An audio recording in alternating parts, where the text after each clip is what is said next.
Hello, welcome back to Dissectus, One Step Beyond. Tonight we turn our attention to the mysteries of the open sea, the vast watery unknown, where unexplained events occur and the sanity of the human mind is tested. For centuries, ocean travel has been riddled with maritime legends and tales of sea serpents, sirens, and ghost ships, like the Flying Dutchman and the Mary Celeste. Floating phantasms that could rise and disappear in an instant, an abandoned craft that sailed unguided by human hands. In Season 1's 13th episode, The Navigator, a sailing ship bound for Boston is about to experience the unfathomable.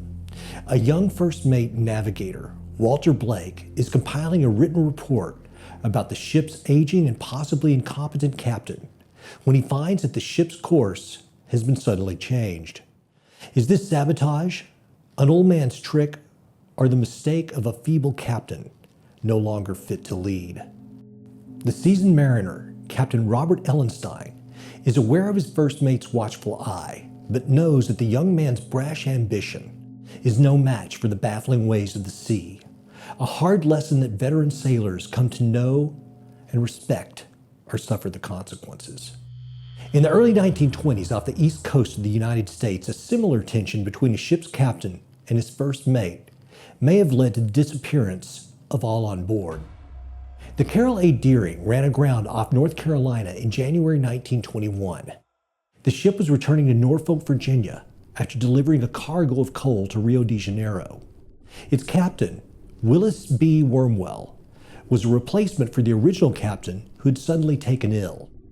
The captain's son, who was also the first mate, left with his father and was replaced by a man named Charles B. McClellan. The relationship between new captain, first mate, and crew was strained. After returning from Rio, where they had dropped off their cargo without incident, the Deering stopped for supplies in the Barbados. First mate McClellan used this opportunity to get drunk in town and was overheard complaining about the captain's poor abilities and even threatening to get him before they reached Norfolk. McClellan was thrown into jail, but the captain forgave him and bailed him out. On January 9th, the ship again set sail for the final leg of their journey. The Carroll A. Deering was next seen on January 28th by the Cape Lookout lightship when it was hailed by the Deering. Lightships were essentially floating lighthouses, and her captain reported seeing a tall, thin man with reddish hair and a foreign accent, speaking through a megaphone from the deck. The man warned that the Deering had lost her anchors in a storm off Cape Fear, and asked that the ship's owners be notified.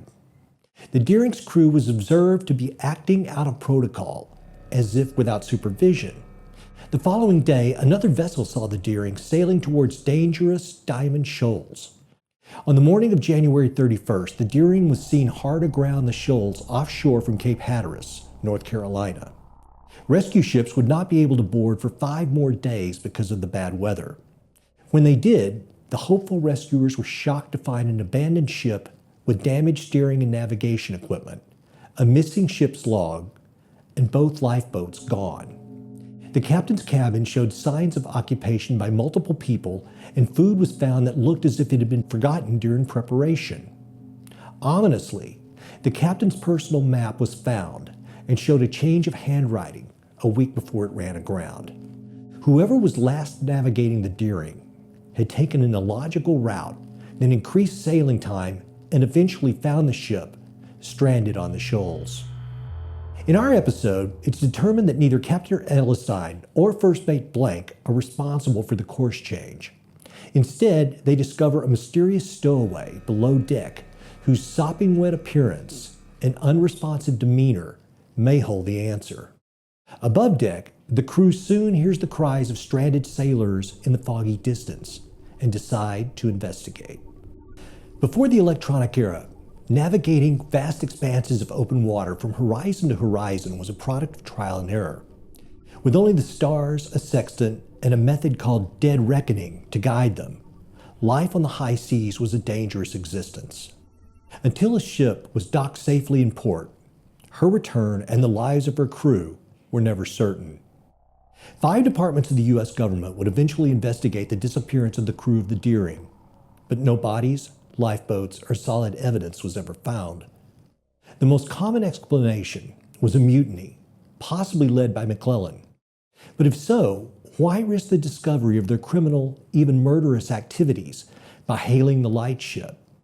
Who was the strange red-haired man with the foreign accent, and what happened to the lifeboats that never drifted ashore? In a final twist, another ship, the SS Hewitt, a steel-hulled sulfur freighter, also disappeared with her crew in nearby waters in the same time period. Like the Deering, no survivors were ever found. Was this merely coincidence or something more sinister? Or just bad luck?